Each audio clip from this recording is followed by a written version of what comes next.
Like math's what you wanna do. You ready to do some math? I know you are saying right now, I am so happy to do math. The purpose of today's lesson is to be able to subtract rational numbers, specifically integers. And first I'm going to demonstrate this using the number line and the money situations. And then later in the video, we're going to use our integer rules we talked about when adding integers. So remember when adding integers, if we had 7 plus -3, you could start on 7, and because we're adding a -3, we would count down 3. 1, 2, 3. So the answer to that would be 4. We talked in class about that being the same thing as 7 minus 3, because remember, adding a negative is the same thing as taking that positive away.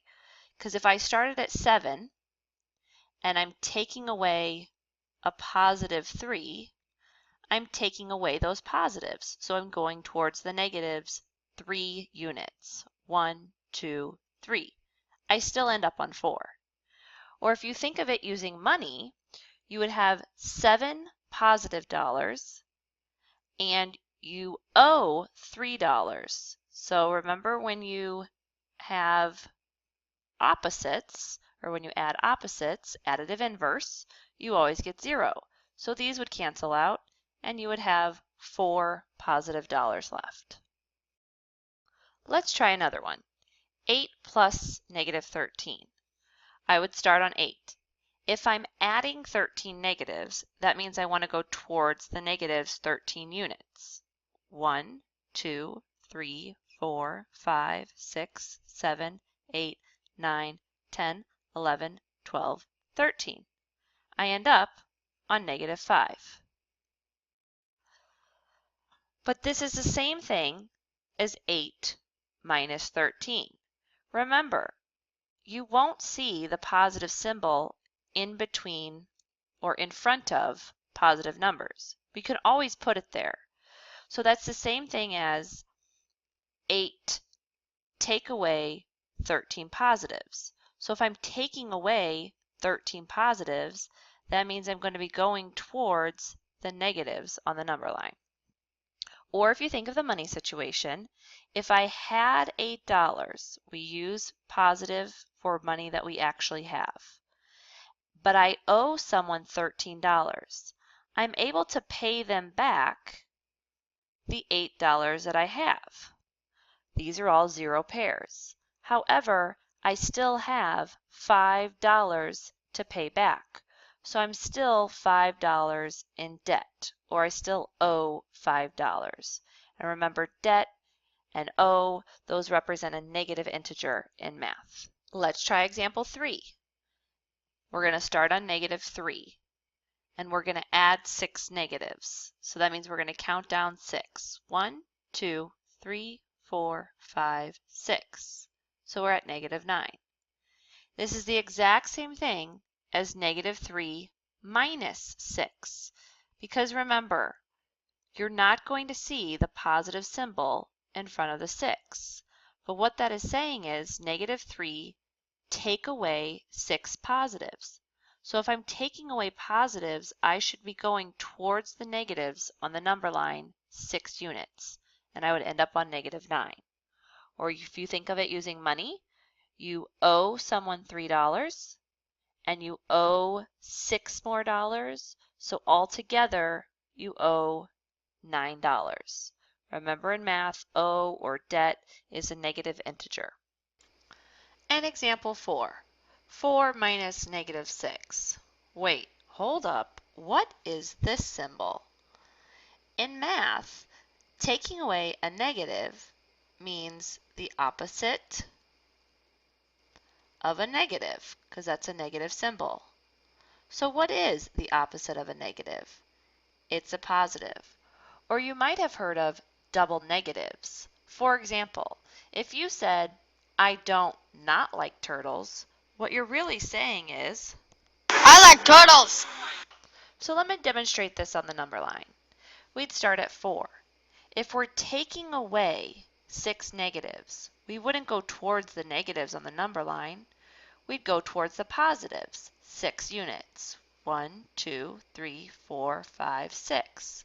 So we end up on 10. Or if you think of the money situation, if you had $4, but you're taking away debt or taking away money you owe, what you would do is you would actually change this debt to positive money because you no longer have to pay it back. You're taking away that debt. So now you have $10. So hopefully you've recognized this pattern, that when you have a subtraction sign, what that's saying is -5 take away a +8. You just won't see that positive symbol in front of positive numbers. So if we're taking away a positive, we're really adding a -8. These are the same thing. So if you're better at addition, you might want to change your subtraction problems to adding the opposite. So for example, 8 minus 16. That's the same thing as 8 plus a -16. Or 17 minus 20. That's the same thing as 17 plus -20. And -9 minus 10. That's the same thing as -9 plus -10. All of these are the same exact answer. We just wrote them in different forms. You pick which one's easier for you. Now it's your time to shine. Go ahead and pause the video and try these examples on your own. Then we'll come back and see how you did. Let's see how you did. For number 1, the signs were different because you have a +13 and a -24. So you find the difference. 24 minus 13 is 11. And because you have more negatives than positives, your answer is -11. For number 2, the signs are alike. So you add. Same signs add. And keep. We're going to keep the sign being negative because we have both negatives. So our answer would have to be a -84. Number 3, here's that double negative symbol, meaning the opposite of a negative is a positive. So 33 plus 37 is 70. For number 4, the signs are different because we changed the opposite of a negative to a positive. Because they're different, you find the difference. 54 minus 7 is 47. And we have more negatives, which is why my answer is -47. For number 5, you have a +17 and a -33. So the signs are different. 33 minus 17 is 16. And you have more negatives than positives. So your answer would be -16. And for number 6, you have the double negative, which you change to a positive. Here we have opposites. This is additive inverse. Remember, anytime you add opposites, you always get 0. For number 7, the signs are alike. So you add. And because both of your numbers are negative, it would be a -80.